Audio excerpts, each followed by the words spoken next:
우리가 지금 몇 가지의 신학적인 그 배경 지식을 공부하면서 그 거시적인 프레임을 봤는데 감찰자들의 책이 상당히 많은 부분 신약 성경에 직접 간접 인용이 됐고 혹은 에코를 이루고 있다는 것을 알 수가 있어요. 자, 이것에 대해서 이제 로빈슨은 다음과 같이 이야기합니다. 제가 읽어볼게요. First Enoch, 이제 감찰자들의 책이 들어있는 책이에요. First Enoch was an authoritative source. 권위는 문서였다는 거죠. 기독교인들과 이제 그 early church father들과 또 제2성전 문서들에 있어서 the discovery at Qumran of several apocalyptic works. 자 보세요. 14 copies of First Enoch included suggest that this literature was popular and circulating during this period. More copies of First Enoch were discovered than any other text except Deuteronomy. 신명기가 가장 많이 발견된 문서고 그 다음에 First Enoch이라는 거예요.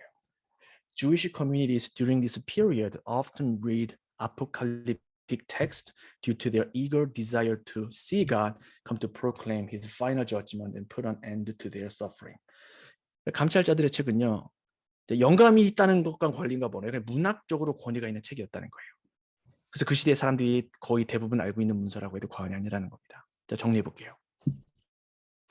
자, 유다와 베드로는 정경이 아닌 제2성전 문서를 인용했어요.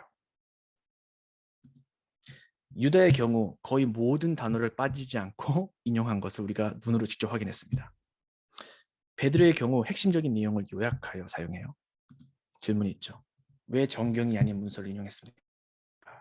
영감설에 어떠한 타격을 주는 게 아닙니까? 그렇기 때문에 제2성전 문서를 다루게 되면 영감설을 공부를 하는 게 맞아요. 그러나 너무 아쉽게도 그 시간이 없기 때문에 간단하게 일축하자면 다음과 같습니다. 제2성전 문서의 내용은 당시의 숨은 배경 지식이기 때문에 유다와 베드로는 베드로 스펠 틀렸어요. 자, 미안합니다.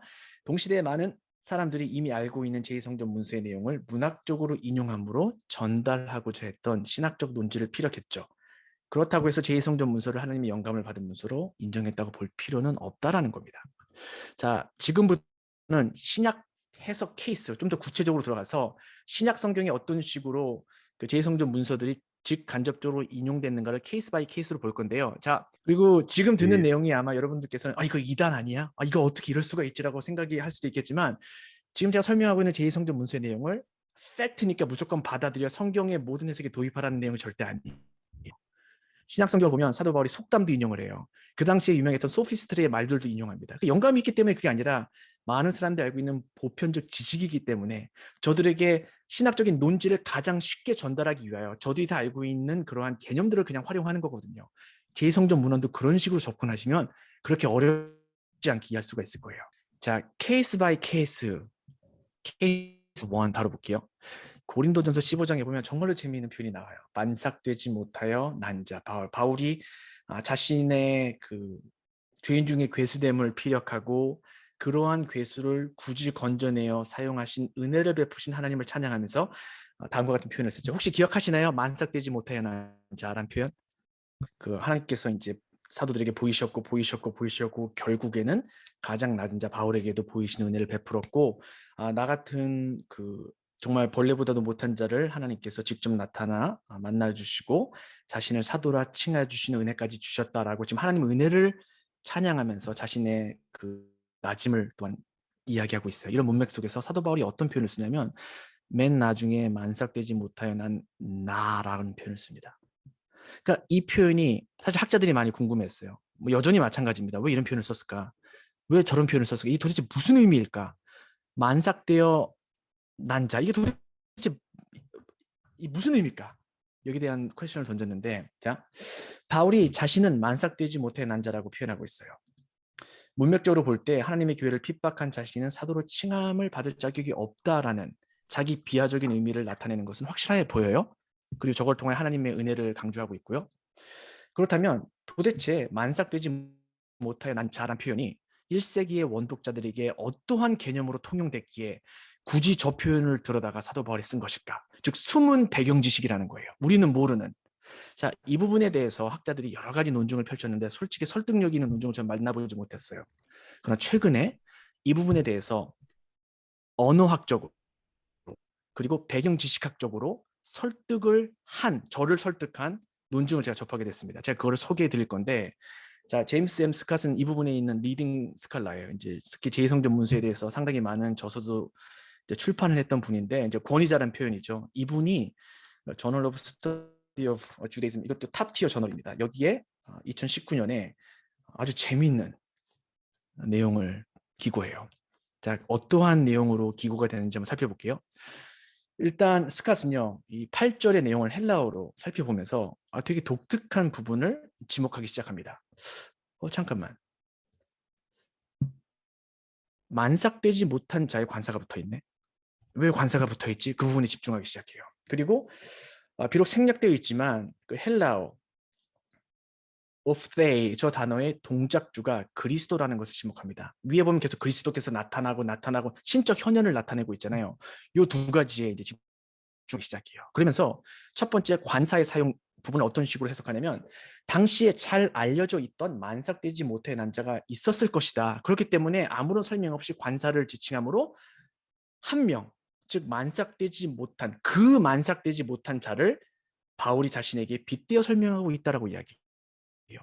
자, 아시다시피 헬라어의 관사는 여러 가지 또 다른 의미와 펑션을 제공하는데 굳이 특정하고 유명한 한 대상을 가리키는 데만 사용되진 않아요. 그러나 오늘 문맥 속에서 저는 동의합니다. 문맥 속에서 관사의 펑션은 잘 알려져 있던 자를 지칭하는 그러한 펑션으로 사용됐다고 저는 보여요. 그리고 이 사람은 그 다음, 그래, 동작주가 그리스도라면 그리스도께서 계속 보이셨기 때문에 만삭되지 못해 난 자에게도 보이셨다는 뉘앙스도 들어가 있어라는 부분에 지목을 합니다.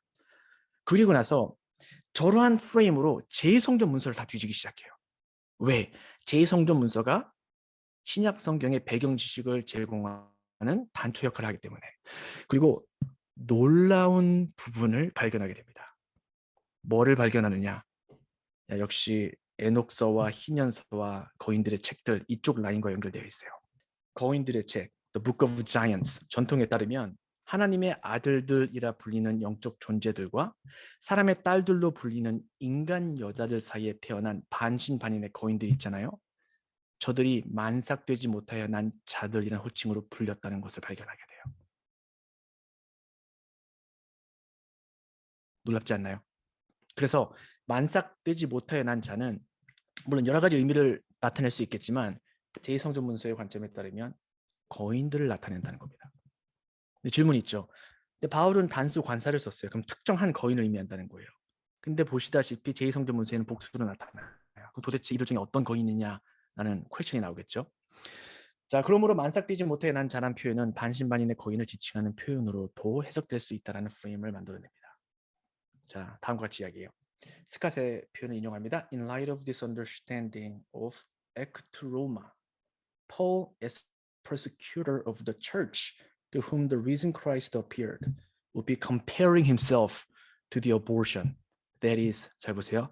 One of the malevolent giants. 그러니까 아주 악한 영이라는 거예요. 악한 giants from the book of the giant tradition. 즉 바울이 자기를 만삭되지 못해 난자라고 표현했다는 것은 그 이노킥 그 라인에 나타나는 어떤 특정한 거인과 빗대어서 설명했다는 주장을 하고 있는 거예요. 자, 그럼 질문이 나옵니다. 그렇다면 어떠한 특정 거인을 의미한 것인가? 자, 아까 얘기했다시피 여기 보면 신이 계속 나타나는 표현이 쓰잖아요. 신이 나타나고 바로 비슷한 개념이 나타나는 문서에서 아주 특정 거인을 발견해요. 어떤 거인이냐? 자, 아까 우리가 봤던 그런 문서잖아요. 이 문서에 보면 잘 보세요. 하야와 오이야라는 거인들이 나타납니다. 거인들의 이름이 나타나요. 이 둘이 각각 종말론적 계시를 꿈을 통하여 받아요. 환상으로 받는다는 거죠. 그런데 전자 하야는요, 야훼께서 등장하지 않는 계시를 받아요. 즉 불의 심판이 일어나는 걸 계시로 받고요. 후자 그러니까 오이야는요, 천상회의 중에 좌정하고 계신 야훼 하나님께서 직접 심판을 고지하는 그런 계시를 받아요. 자, 이 중에서 신이 나타난 계시는 누구죠? 오이야라는 거인이에요. 자, 둘 다 계시를 이해할 수 없습니다. 이게 도대체 무슨 뜻이지? 그래서 또 다른 거인, 그 마하웨이를 에녹에게 보냅니다. 그래서 이제 에녹에게 이제 물어보죠. 이런 꿈을 꿨다는데 내 동료가 무슨 뜻인지 설명해 줘. 그러니까 에녹이 마하웨이에게 하나님의 진노가 거인들에게 쏟아져 모든 거인이 죽을 것이라는 선전을 보고합니다. 자, 그 소식을 이제 거인이 듣고 이제 다시 거인들에게 다가와서 다 설명을 해줘요. 그러자 자 오이야가 두 무릎을 꿇고 야훼 하나님께 회개를 시작해요. 내가 잘못했습니다. 내가 죄인이라는 것을 발견하게 됩니다. 나를 용서해 주세요. 자 놀랍게도 그 거인이 용서를 받아요. 제2성전 문서예요. 이런 내용이 나와요. 그러므로 오이야는요. 제2성전기에 아주 독특한 거인, 즉 하나님의 용서를 받을 수 없는 절대 악이 너무 독특하게 하나님의 용서를 받는 은혜의 상징으로 인식됐을 가능성이 높다라는 주장을 만들어냅니다. 재미있는 것은요. 바울과 이 거인 사이의 공통점이 나타나기 시작해요. 첫 번째, 바울은 교회를 핍박하죠. 거인은 하나님의 사람들을 괴롭힙니다. 둘째, 바울은 성도들이 죽도록 넘겨주죠. 그리고 거인은 사람들을 잡아먹죠. 그다음에 바울과 거인은 계시를 환상으로 받아요. 그리고 둘 다 이제 바울에게는 하나님이 나타나, 바울에게 있어서 예수님은 신이잖아요. 하나님이잖아요. 그러니까 하나님이 나타나죠. 거인에게도 하나님이 환상을 통해 나타나죠. 그리고 바울이 죄인 중에 괴수였지만 불가능한 용서를 받습니다. 역시 오이야라는 거인도 불가능한 용서를 받게 돼요. 이 둘 사이의 공통 분모가 확실히 자리 잡고 있다는 거예요. 그래서 바울은 이러한 표현을 통해서 자신의 추악함을 드러내는 거예요. 나는 용서받을 수 없는 존재야.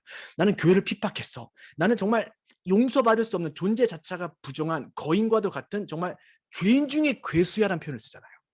그러니까 나는 용서받을 수 없는 인간 중에 가장 낮은 죄인이라는 것을 그 당시의 사람이라면 누구나 다 알아들을 수 있는 거인이라는 표현을 쓰면서 표출해냈고 더 나아가 그러한 죄인을 용서하신 하나님의 은혜를 full blown하게 설명했다라는 것이 본 저널의 주장이라는 겁니다.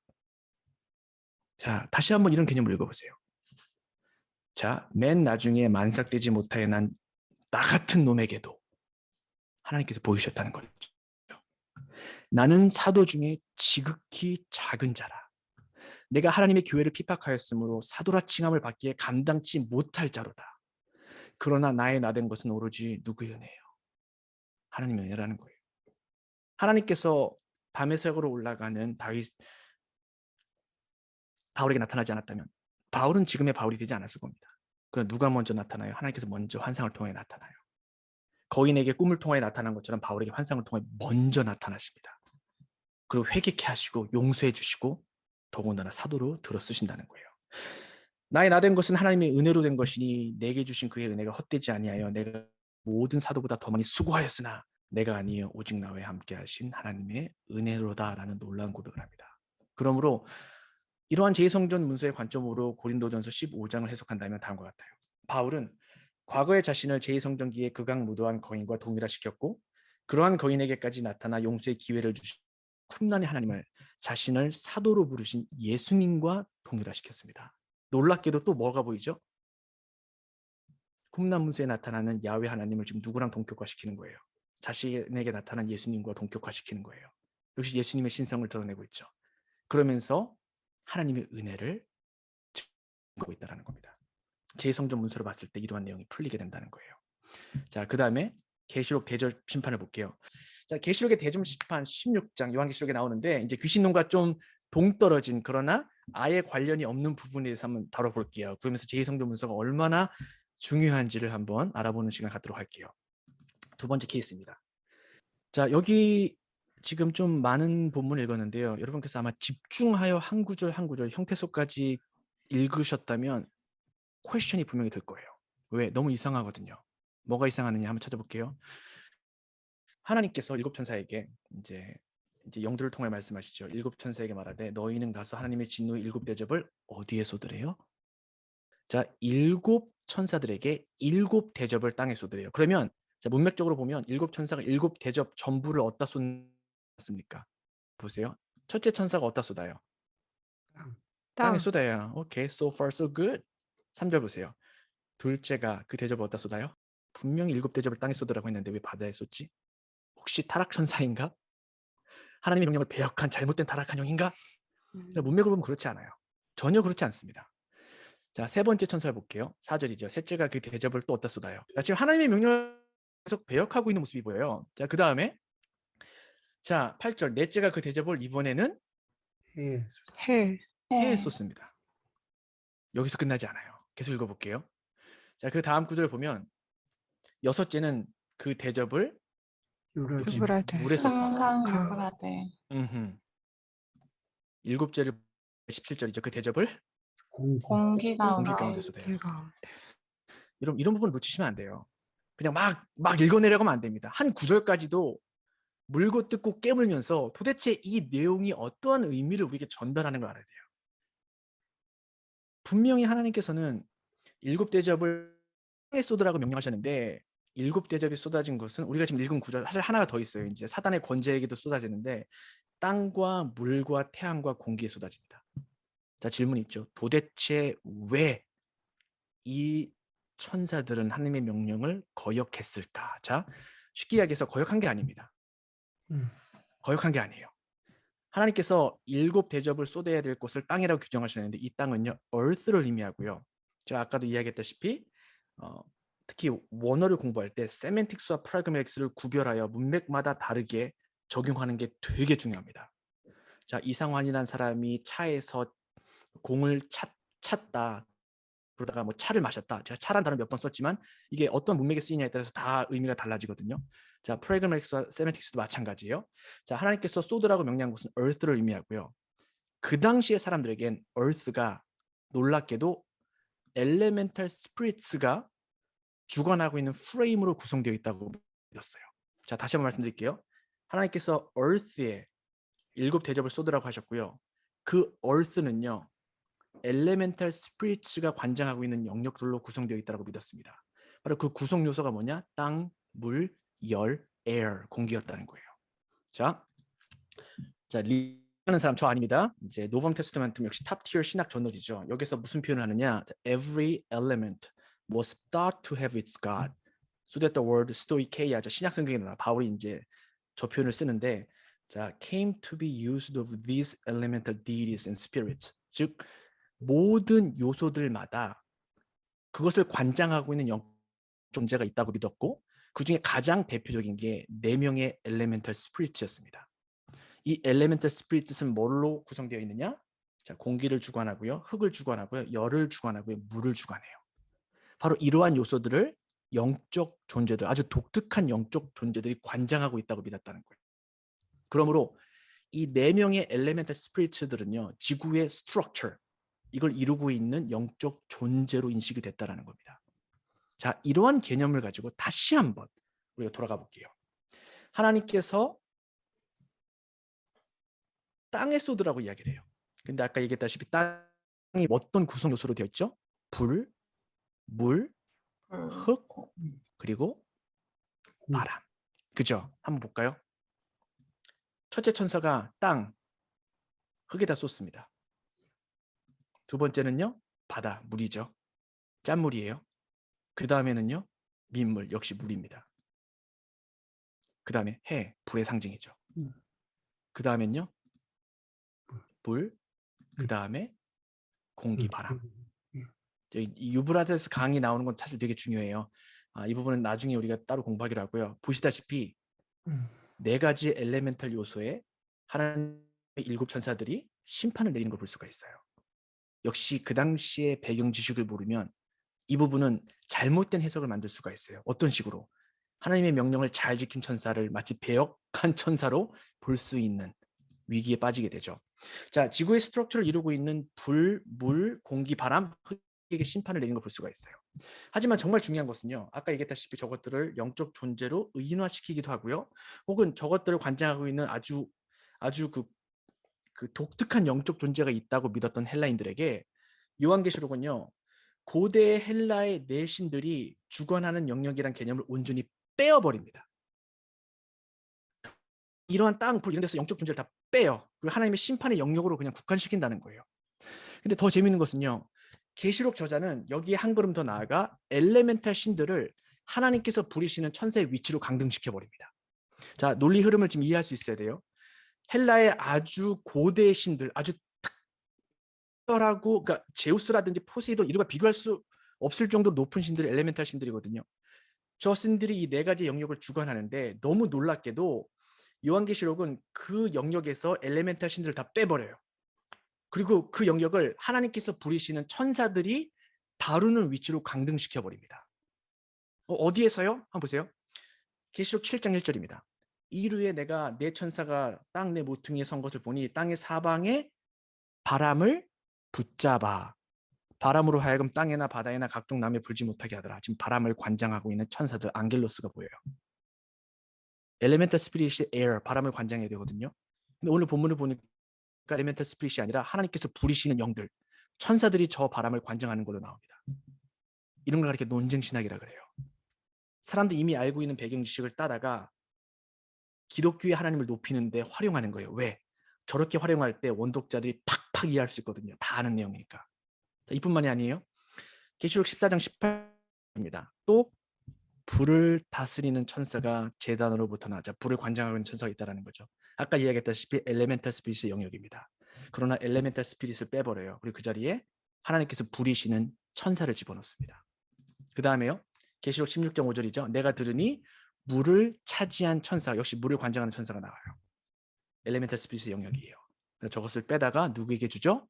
하나님께서 부리시는 피조된 영 천사에게 할당시키는 요한의 신학을 볼 수 있습니다. 자, 이런 논쟁 신학은 제2성전 문서에서 사직 시작된 거예요. 요한이 처음으로 이렇게 사용한 게 아닙니다.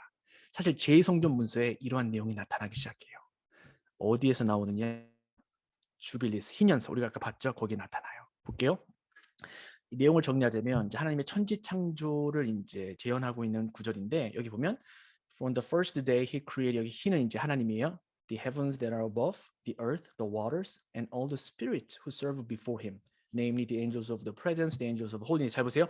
The angels of the spirits of fire. The angels of the winds, air죠. The angels of the spirits of the clouds for darkness. Ice, frost, dew, snow, hail, frost. Angels of the thunder. And for the angels of the winds, the angels of the spirits of cold, for cold, heat, and winter and summer.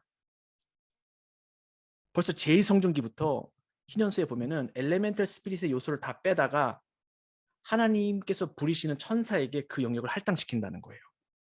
그러면서 어떠한 논쟁 신학을 만드냐면 자, 주빌리는 헬라인들이 지구의 스트럭처를 주관하고 있다고 믿는 엘레멘탈 스피릿들을 유대교의 야훼께서 부리시는 여러 천사들 중 하나로 강등시켜 해석하고 있습니다.